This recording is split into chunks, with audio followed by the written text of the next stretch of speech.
noite, gente.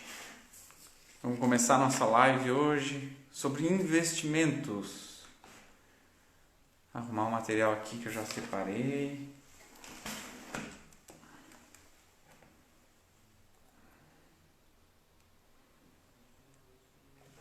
Bastante pergunta, hein?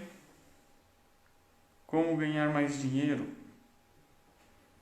Como se aposentar aos 65 anos, ter uma boa renda?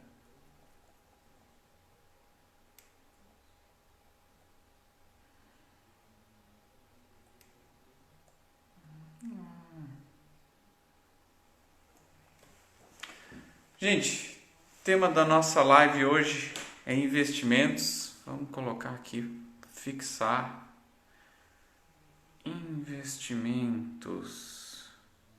O Zefra, Wanderson, Zaido, um abraço. Investimentos.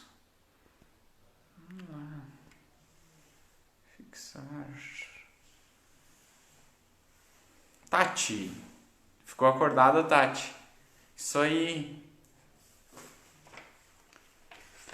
Que horas já são aí em Londres? Tarde?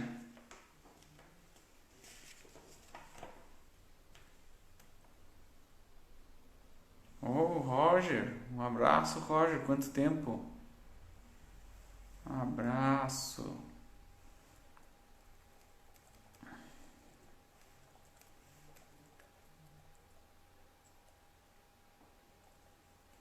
Vamos começar com nossas perguntas hoje. O tema é perguntas e respostas sobre investimentos. Vamos lá.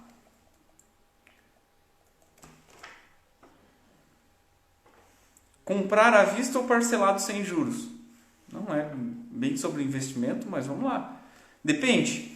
Comprar à vista ou parcelado? Isso depende. Se você vai comprar à vista e vão te dar um desconto que vale a pena, daqui a pouco você tem 10, 20% de desconto para pagamento à vista, compensa o pagamento à vista.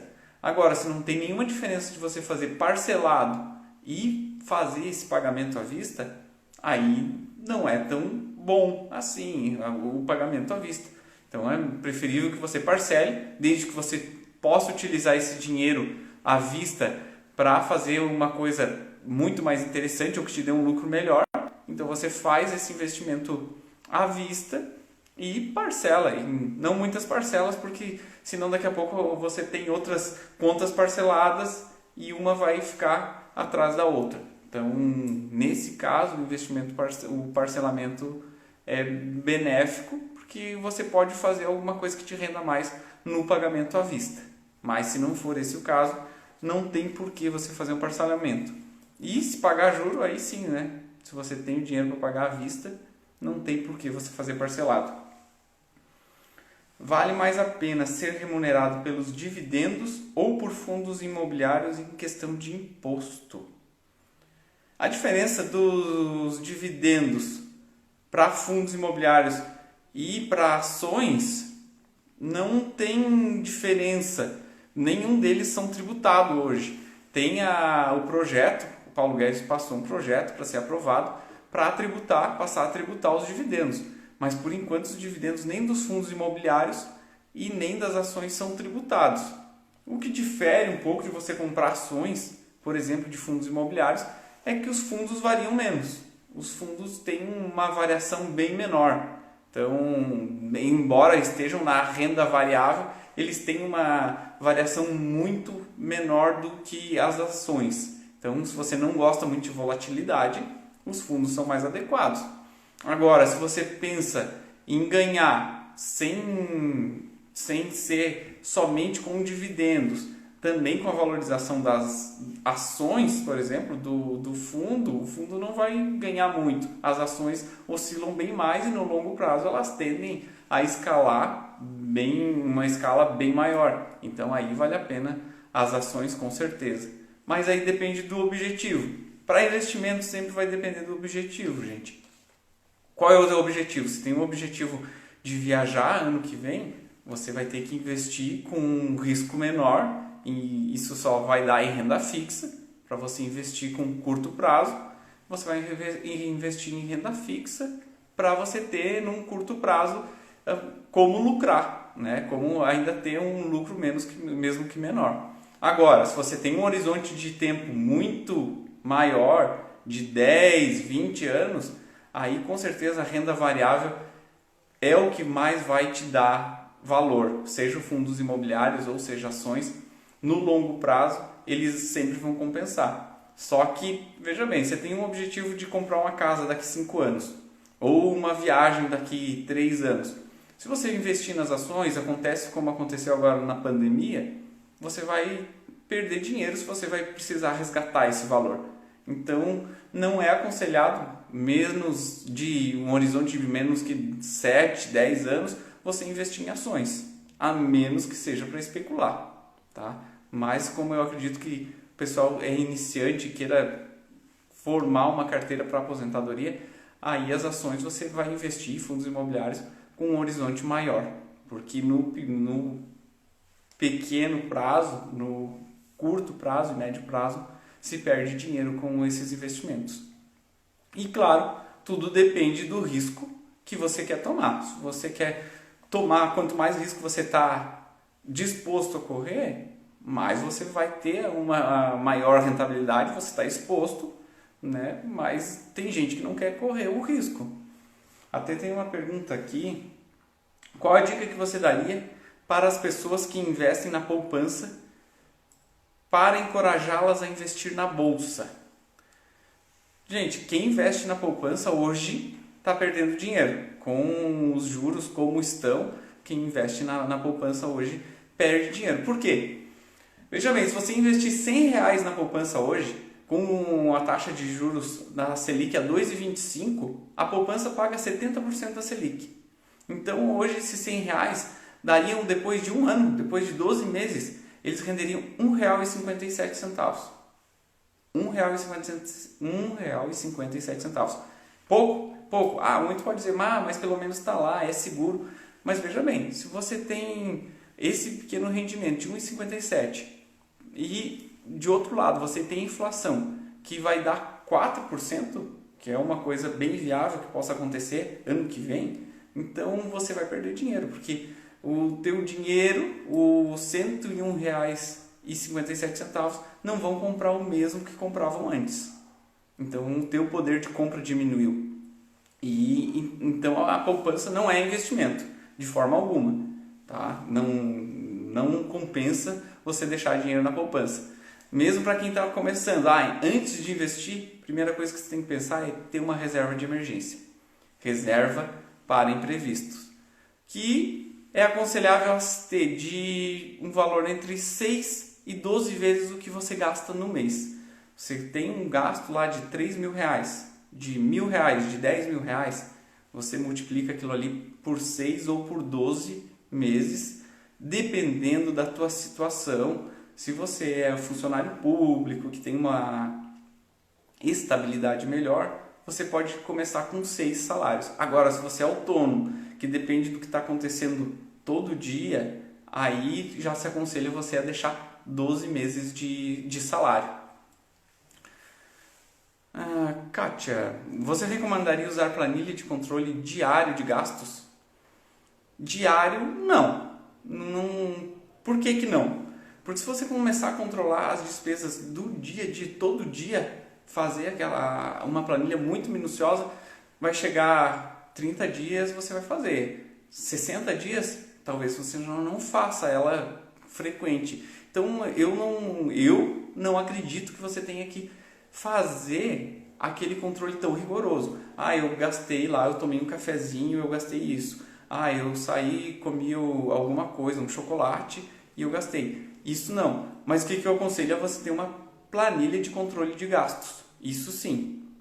Se você tem lá, você controla a maioria das suas despesas, o Edson que está nos assistindo, ele faz isso, tá? E ele e a esposa dele, eles conseguem controlar todas as despesas que tem. Então, tem as despesas fixas, tem condomínio que você sabe, tem a luz, tem água. Então, essas despesas que você tem fixa, isso sim, você pode colocar numa planilha e controlar elas para você saber o quanto você gasta. Bem como quanto que eu gasto no supermercado ou quanto eu gasto comendo fora. É um gasto que às vezes a gente se a gente não anotar, a gente não se dá conta de como esse gasto é grande. E no meu caso, por exemplo, chegou uma época que eu não estava anotando isso e quando eu vi, ele era 3 vezes mais do que eu imaginava ser. Mande salve para minha tia, Dedi Costa. Salve para tia. Um abraço, tia. Luiz Cláudio.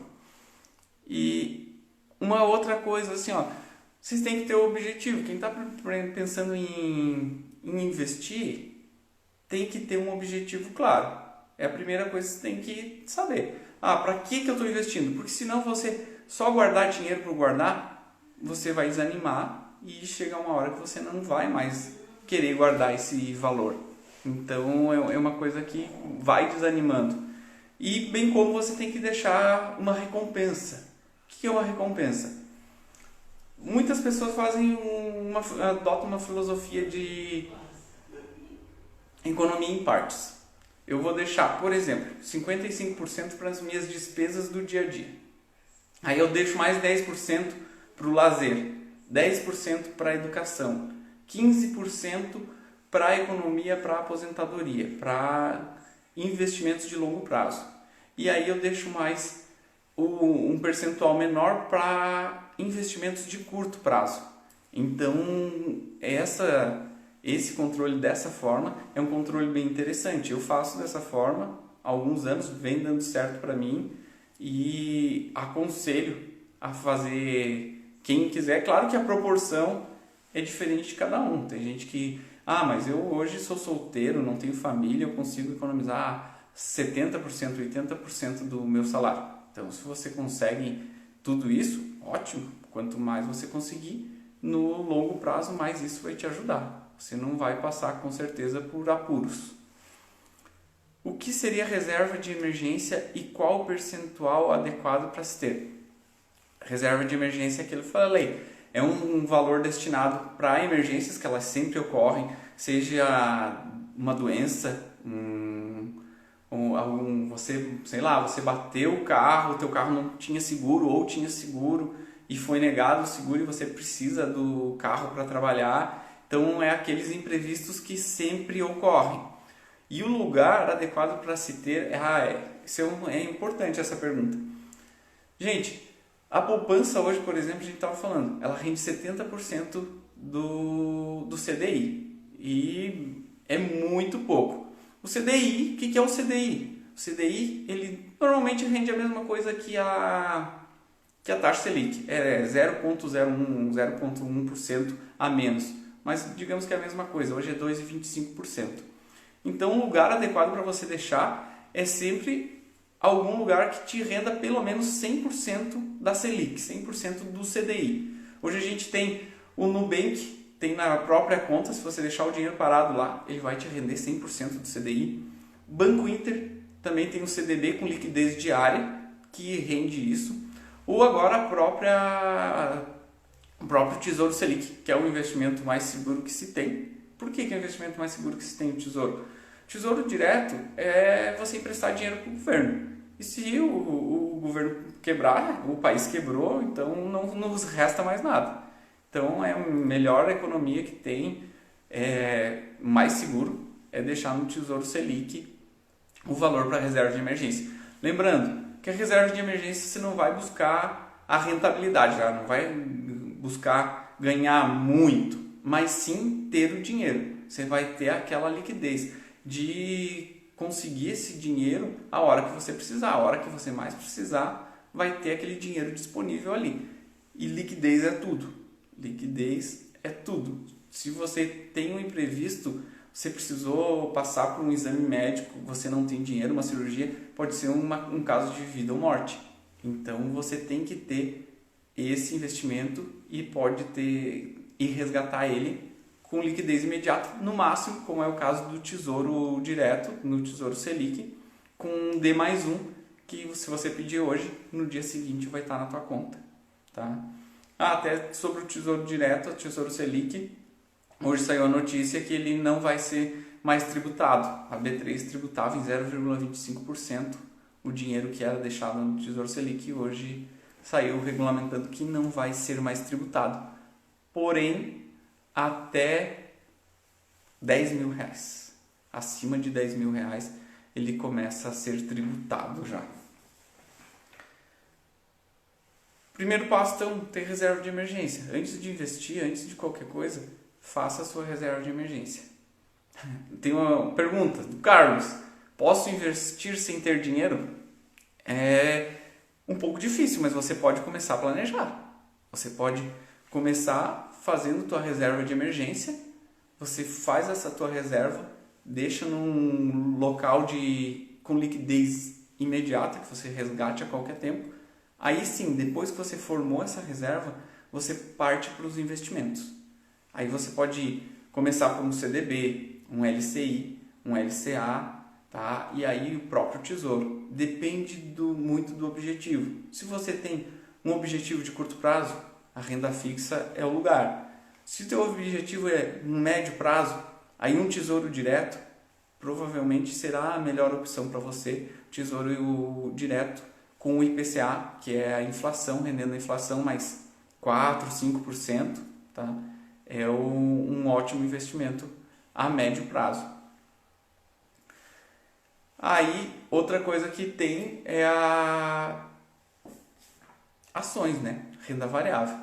Aí, no longo prazo, você tem a renda variável, que a renda variável são ações e fundos imobiliários, que aí, para um horizonte, eu sugiro que você, no mínimo 7 anos, para deixar esse dinheiro lá, para você ter uma rentabilidade boa.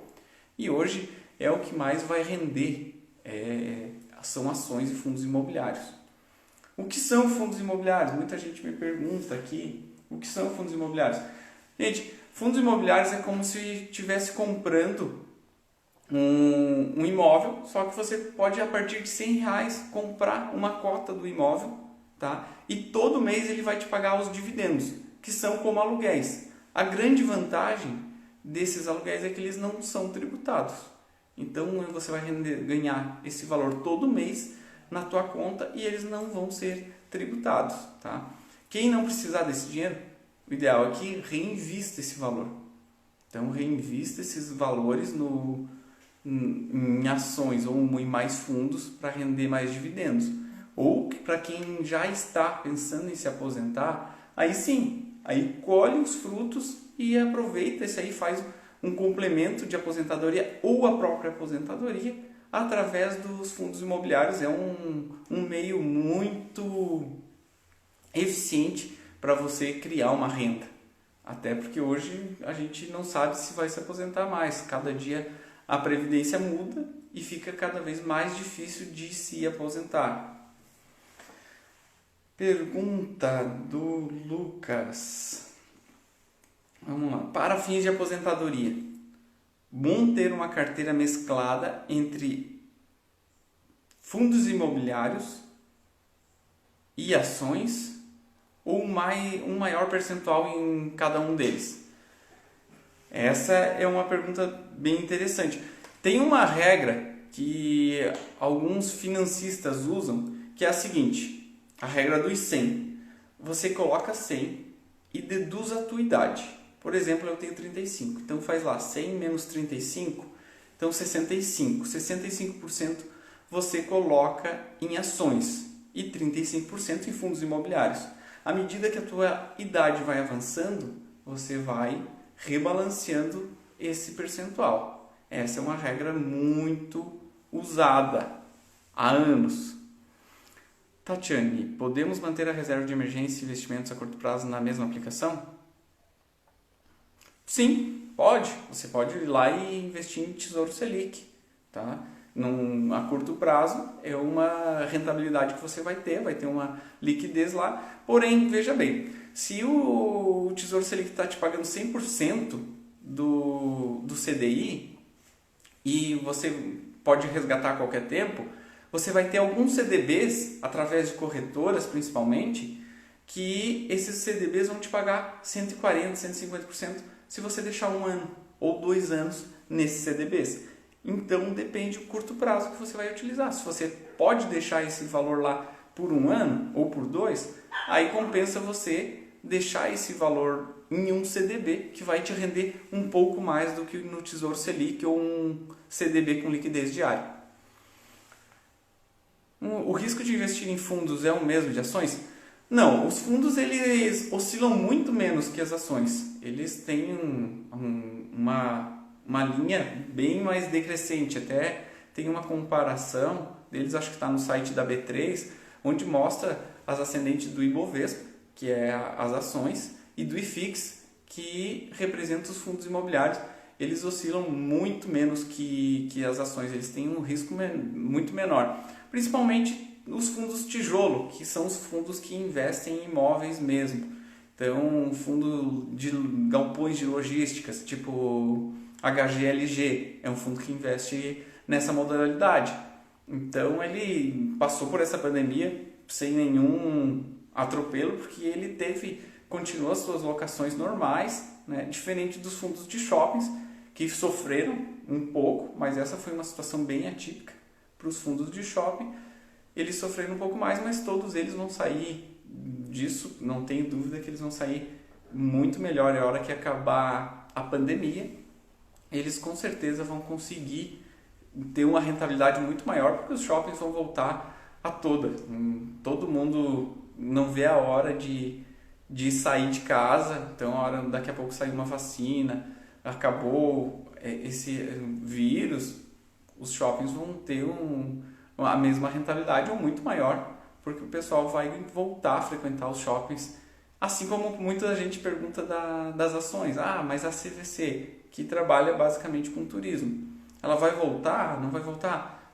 Gente, com todo mundo que eu falo, e eu também, não vejo a hora de viajar, não vejo a hora de poder viajar, querer viajar. Então, muita gente quer viajar e não pode, ou está, o pessoal mais idoso principalmente, não vai por medo e por receio não deve ir mesmo. Então, só que a hora que sair uma vacina, que pelo que a gente vê, cada dia está mais próximo, tem vários testes e vários investimentos nesse campo de vacina, a hora que ela sair, perfeito, vai voltar tudo ao normal, os hotéis vão ser ocupados de uma forma bem considerável, as viagens vão voltar ao normal e a vida que segue. Então, as empresas de aviação têm um problema um pouco maior, porque elas têm um custo muito maior. Até para manter os aviões parados, elas têm que fazer manutenção. Então, tem muitos funcionários. Já a CVC, por exemplo, é uma empresa que ela não tem, né? Ela simplesmente faz o intermédio entre companhias aéreas, hotéis, ela não tem esses pontos físicos. Para ela, então, a hora que começar a voltar, ela tem um caixa bom, ela fez uma captação de caixa, ela vai conseguir rentabilizar muito mais facilmente, até porque ela aprendeu a segurar agora os gastos com essa pandemia, então ela vai ser uma empresa muito mais otimizada. Vamos lá. Para fins de aposentadoria, uma carteira mesclada. Aqui. Uma pergunta bem interessante aqui. Quanto eu preciso juntar para me aposentar aos 65 anos? Não sei, alguém já fez essa simulação, sabe? Quanto que precisa, quanto que não precisa, como que faz? Conhece o método 1369? Tem um método que é do planejador financeiro José Faria Júnior, que ele chama de 1369. O que é esse método? Como que funciona? Ele diz que basicamente, se você tem 35 anos, você precisa ter um ano de renda acumulada. Já aos 45 anos, são 3 anos de renda acumulada que você precisa ter. E aos 55 anos, são 6 anos. E aos 65 anos, 9 anos de renda acumulada. Então, esse método é um método defendido, inclusive, pelo professor Jurandir. Ele defende bastante esse método. Diz que é um método muito eficaz e para quem não tem uma base, dá para começar a testar por esse método, de ir acumulando riquezas dessa forma. Ou, como eu passei antes, uma outra maneira de você conseguir acumular é você guardar percentual. Eu vou destinar 10%, 15%, 20% para o meu fundo de aposentadoria. Ah, eu tenho uma meta de viajar, ou de comprar um carro, ou uma casa. Então, para meta de médio prazo, eu vou guardar 10%. E para lazer, 10% também. Porque se você só economizar, você não vai conseguir fazer isso por muito tempo. Você tem que ter recompensas ao longo dos anos. Então, se você tiver pequenas recompensas, você conseguir viajar, fazer viagens próximas, ou mesmo ir jantar com a família, vamos lá, ir num parque de diversões com os filhos, tudo isso são lazeres. Quem gosta de futebol, ir num jogo de futebol, são lazeres que você tem que fazer, porque se você só economizar, isso não vai te dar um futuro lá muito promissor, porque senão vai te dar, poxa, eu passei a vida inteira economizando e muitas vezes ainda não usufruir daquilo ali. Então vai te dar um sentimento de por que eu fiz isso. Então esses 10% é essencial que se gaste com você. Gosta de ir no cinema? Vai no cinema, não perde isso não. É uma coisa que você tem que fazer de qualquer forma. Tem um outro aqui que eles falam. Dependendo da idade que você inicia as aplicações, tá? Que percentual que você guarde o mínimo para você ter uma qualidade de vida boa, tá? Traz que dos 20 anos aos 29 anos, o ideal é que se guarde pelo menos 12%, tá? Do que se ganha. Dos 30 aos 39 anos, pelo menos 15%. E aí dos 40 aos 49 anos, 10%. E a partir dos 50, a sua idade. Tá? Se você tem 50%, 51%, 52%. Esse é o percentual para se investir. Pablo, um abraço, Pablo. Pablo é um cara, um investidor, esse é um investidor nato. O cara já está aposentado, ele só pesca no Pantanal, fora do Brasil. Show, Pablo. Baita jogador de futebol. Então, assim, tudo depende de como você está começando. E que você não comece... Eu vejo hoje muita gente saindo já da poupança.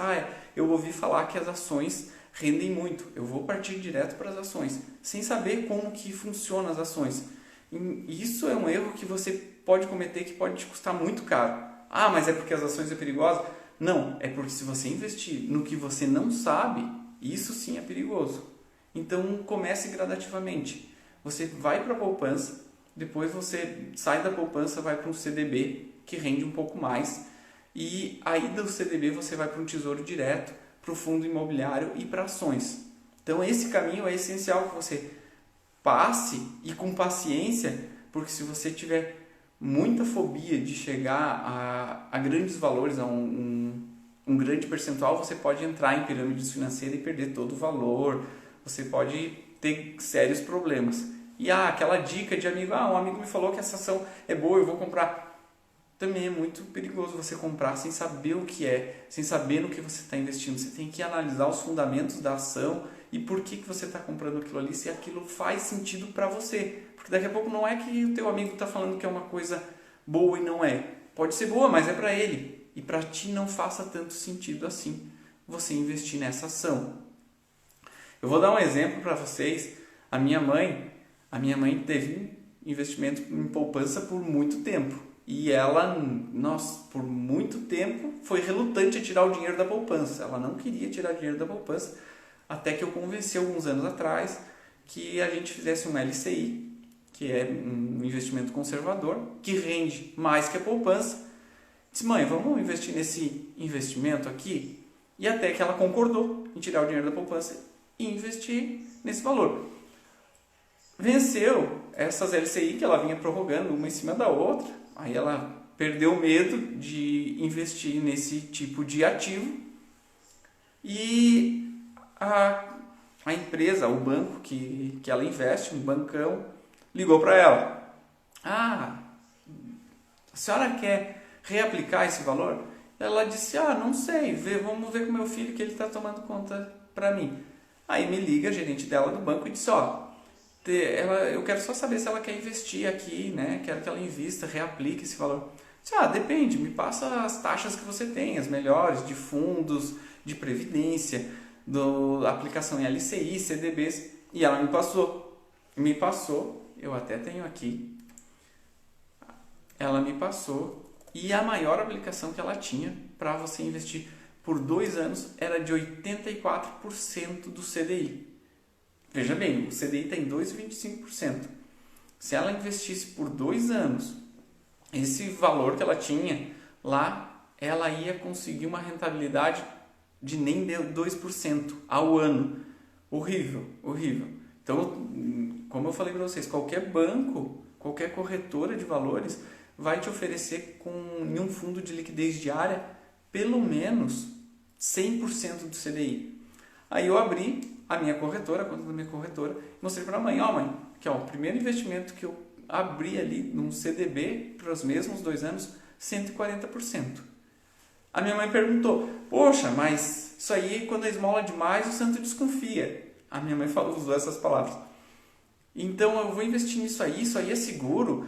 Porque essas coisas de internet não é seguro. Eu disse, mãe, é muito seguro, tá? A mesma segurança que a senhora tem lá no investimento no seu banco, a senhora vai ter aqui, porque o CDB, ele até R$250 mil, ele tem um fundo garantidor de crédito que cobre. Então, se o banco quebrar ou alguma coisa acontecer, você não vai perder o teu dinheiro. Aí a mãe ficou um pouco mais tranquila e a gente passou a investir nesse CDB, tá? Aí, como ela já tem uma certa idade, ela não quis fazer um investimento num tesouro direto ou outro investimento, mas ela já quase dobrou o investimento dela que ela tinha nesse bancão lá, que tinha a melhor aplicação dele, ainda era horrível, horrível. Então ela teve e se falar em poupança, aí sim ela quase triplicou ali o investimento dela. Então vocês têm que ficar ligados com isso. Muita gente pergunta, mas vou investir em uma corretora de valores? Gente, a corretora de valores ela só vai fazer o intermédio da tua aplicação. O que você tem que tomar cuidado é se ela cobra alguma coisa para isso ou não. Mas se a corretora quebrar, o valor que você tem investido fica vinculado ao teu CPF. Então, se ela quebrar, simplesmente você vai fazer a portabilidade e vai para outro banco, outra seguradora, outra corretora, tá? E o teu dinheiro não vai mexer em nada. Não tem perigo nenhum. É muito seguro? É muito seguro, sim. Dependendo da corretora que você abrir uma conta, ela vai te dar inúmeras opções de ações, inúmeras opções de CDBs, LCIs, além de todos os tesouros direto. E aí, claro, se você for investir em ações, se você for investir em ações e fundos imobiliários, aí sim você consegue um mundo infinito de ações. Aí a gente tem ações em empresas muito boas, Banco Itaú, por exemplo. Hoje o Banco do Brasil, também um ótimo banco, muito descontado para se comprar, e fundos imobiliários também. Tá? Depois dessa pandemia, os valores estão bons para se comprar. Mas quem não tem muita familiaridade para entrar em ações ainda, começa pelos fundos imobiliários. E aí, quando estiver disposto a começar no mundo das ações, tem o que a gente chama de ETF, que é uma sigla em inglês, Stranger Trend Funds, mas que quer dizer que é um fundo que replica as maiores ações, por exemplo, da bolsa, ou simplesmente replicam o avanço da bolsa. Se a bolsa está crescendo, esse fundo vai crescer. E no longo prazo, ele sempre tende a crescer, por mais que ele cresça oscilando, tá? No longo prazo ele vai sempre crescer. Esse é um ótimo fundo para quem não sabe ainda comprar ações. Mas eu não sei que ação comprar, que ação é boa, como que eu faço? Esse fundo é um fundo muito bom para você comprar, porque ele tem ações ali, 50 ações dentro dele. Então, se uma cair, as outras vão recuperar. Então, nunca vai ter uma oscilação tão grande quanto você comprar uma ação isolada, tá? Mas esse mundo de ações aí é um mundo muito grande e vamos deixar ele para uma outra live. Gente, por hoje era isso, tá? Vamos fazer uma outra live na terça-feira. Já vou adiantar para vocês, vai ter uma live com a Tatiane na terça-feira, direto de Londres. Ela vai contar como o pessoal lá em Londres investe, como que funciona esse mundo dos investimentos por lá, como que o pessoal vive em Londres e o que eles fazem para ganhar dinheiro por lá. Ah, eles têm uma aposentadoria como a gente tem aqui? Não tem? Então a Tati vai contar pra gente aí como que funciona lá em Londres, no que o pessoal investe, se ainda compra imóveis. Aqui a gente tem muito essa cultura dos imóveis. Ou o pessoal deixa o dinheiro na poupança ou o dinheiro em imóveis. Já lá, vamos ver como é que funciona a cultura deles, se é parecida com a nossa ou não. Lucas, um abraço. Márcio, um abraço. Nivael, um abraço para todo mundo aí. E espero vocês terça-feira. Terça-feira, 7h47 da noite, a gente tem a live com a Tatiane. Um abraço, gente.